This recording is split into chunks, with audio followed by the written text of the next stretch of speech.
Assalamualaikum warahmatullahi wabarakatuh. Selamat petang Pak Ardian. Kami dari kelompok 10 kelas PPDB dari Kelompok akan mempresentasikan hasil diskusi kami bersama.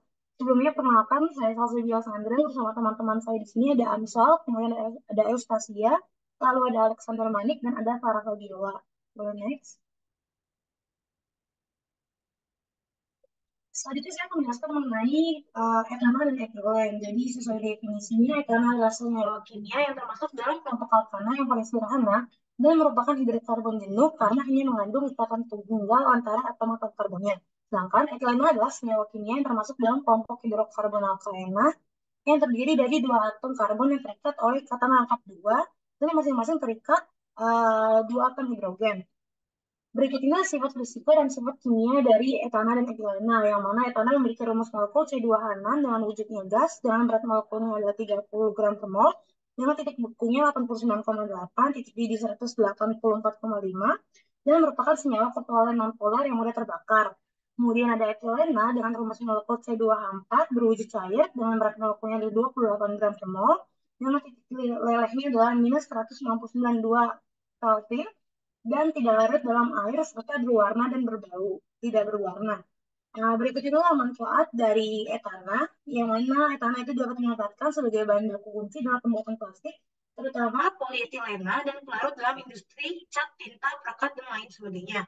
Kemudian etilena bermanfaat sebagai bahan baku dalam industri kimia untuk sintesis berbagai senyawa bahan organik seperti etanol, etil asetat, dan lain sebagainya.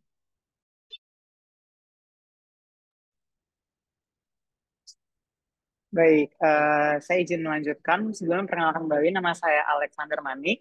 Nah, kira-kira kenapa kita mahasiswa perlu untuk mengetahui mengenai etilena? Jadi, etilena ini merupakan salah satu produk antara yang dari industri petrokimia yang diproses melalui jalur olefin yang penting dalam industri petrokimia. Pada layar terlihat bahwa ada sebuah peta konsep di mana di sini merupakan produk turunan yang dapat diperoleh dari pengolahan etilena lebih lanjut. Ada polimerisasi yang bisa atau penggabungan dari beberapa monomer yang menghasilkan beberapa jenis plastik yang mungkin kita sering dengar, yaitu plastik PE.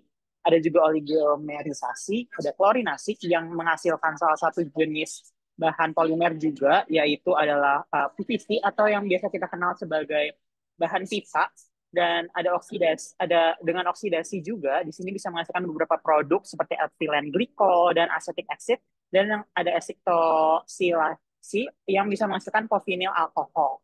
Nah, beberapa contoh produk jadinya ini adalah HDPE atau high density polyethylene.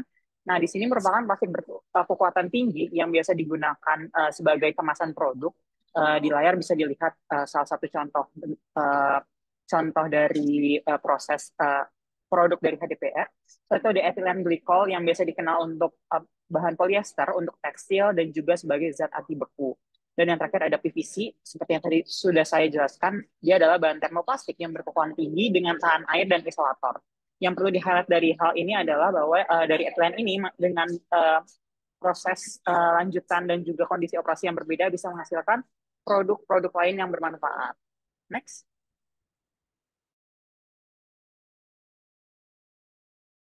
Baik, kan saya kan berikut merupakan etilena di Indonesia. Jadi hampir 75% produk petrokimia merupakan turunan dari etilena dan diantaranya adalah sebagai berikut.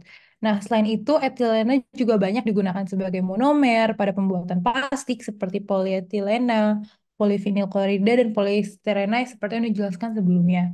Berikut merupakan industri-industri yang umumnya menggunakan etilena seperti ada industri kimia, industri resin juga, dan industri PVC. Nah, jadi di Indonesia sendiri, etilena hanya diproduksi oleh satu perusahaan, yakni PT Chandra Asri Petrochemical, di mana PT Chandra Asri Petrochemical ini tuh memiliki produksi etilena selama 85.000 uh, 850.000 ton per tahun. Dan produksi dari etilena ini tuh menggunakan bahan baku nafta. Dan nafta ini tuh masih diimpor melalui Timur Tengah.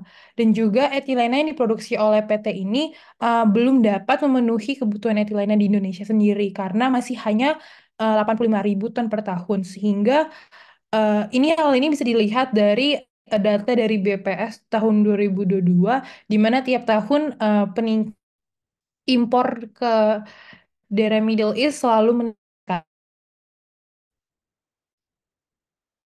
Kemudian lanjut ke bagian proses produksi. Perkenalkan kembali, nama saya Farah Fabiola. Di sini akan menjelaskan mengenai produksi etilen dari gas alam. Nah, berikut merupakan BFD dari keseluruhan proses produksi etilen menjadi, maaf, gas alam menjadi etilen, di mana terdiri dari 5 tahap, di mana ada gas sweetening dan lain sebagainya yang akan dijelaskan di slide selanjutnya. Next.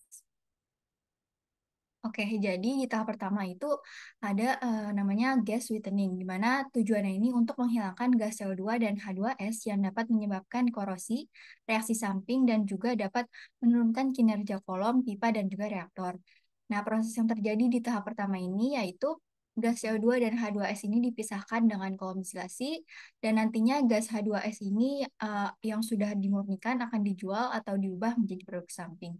Nah, kemudian gas alam yang tanpa impurities ini akan masuk ke tahap kedua, di mana tahap kedua itu di tahap kedua ini terjadi phase separation, di mana tujuannya adalah untuk menghilangkan air, senyawa pentana, dan juga heavy hydrocarbons.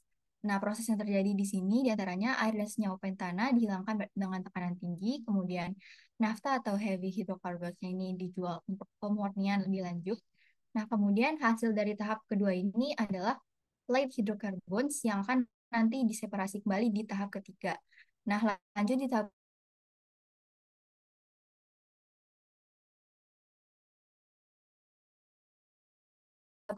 di sini kita memisahkan light komponen dari si gas alamnya itu seperti hidrogen, nitrogen, dan juga gas metana. Nah, proses yang terjadi ini diawali dengan demetanizer, dan kemudian gas metananya ini nanti akan dijual sebagai EPQ atau Interstate Pipeline Quality Natural Gas. Nah, kemudian hidrogen dan nitrogen ini dipisahkan dengan sistem pemisahan 3 membran, kayak gitu.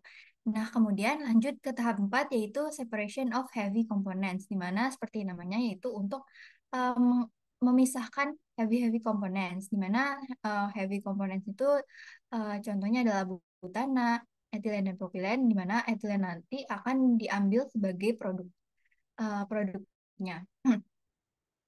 Nah, di tahap 4 ini merupakan lanjutan dari tahap ketiga, di mana terjadi pemisahan heavy komponen seperti butana. Nah, nanti si butananya ini akan dihilangkan dan juga dijadikan bahan bakar. Sementara etilen dan propilenanya ini akan dipisahkan dan kemudian dijual. Nah, di tahap ini juga akan menghasilkan etilen sebagai produk akhir. Nah, kemudian lanjut ke tahap terakhir, yaitu hydrogenation and reaction, di mana tujuannya ini untuk mengkonversi alkuna menjadi alkena dan juga memecah alkena menjadi alkana. Ini typo. Jadi tahap yang terjadi di sini yaitu pertama ada hidrogenasi.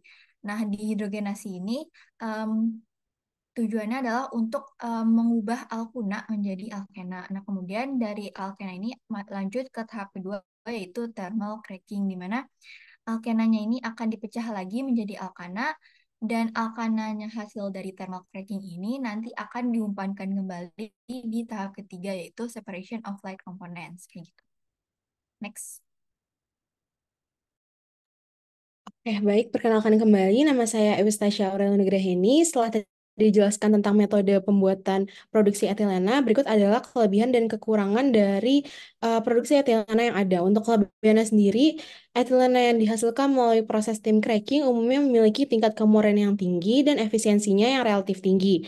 Kemudian selain etilena, tadi dijelaskan juga ada berbagai produk sampingan, yang mana produk sampingan itu bisa menjadi nilai tambah seperti ada propilena, butadiena, dan bahan kimia lainnya. Namun di balik kelebihannya ada kekurangannya juga, Yang pertama, produksi etilen itu dikenal boros energi dan mengeluarkan sejumlah besar gas rumah kaca. Kemudian yang kedua, menggunakan suhu dan tekanan yang ekstrim sehingga prosesnya mahal dan reaktor harus bisa mempertahankan kondisi operasi yang cukup ekstrim tersebut. Kemudian yang ketiga, memerlukan masukan energi yang besar dan pelepasan karbon dioksida dalam jumlah besar yang mana hal tersebut akan menyebabkan gas rumah kaca. Nah, seiring dengan kemajuan zaman dan teknologi, terdapat beberapa kemajuan yang diharapkan dapat membentuk masa depan produksi etilen. Nah, salah satu perkembangan yang paling menarik untuk dibahas ini adalah penggunaan bahan baku terbarukan seperti bahan baku berbasis bio dibandingkan dengan bahan bakar fosil tradisional.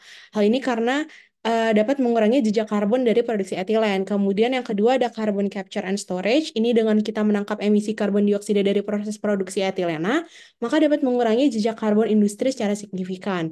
Kemudian untuk aplikasinya sendiri, ada yang sudah melakukan pengembangan yaitu Woodley di tahun 2021.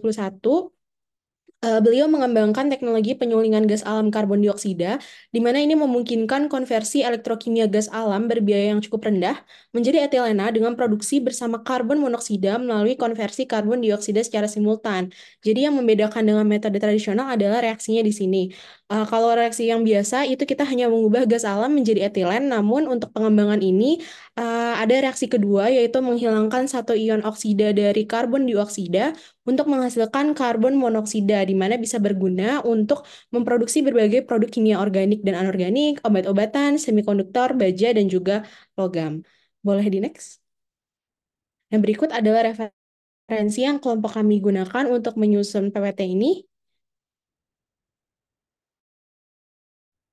Sekian dari kelompok kami, kurang lebihnya mohon maaf. Terima kasih.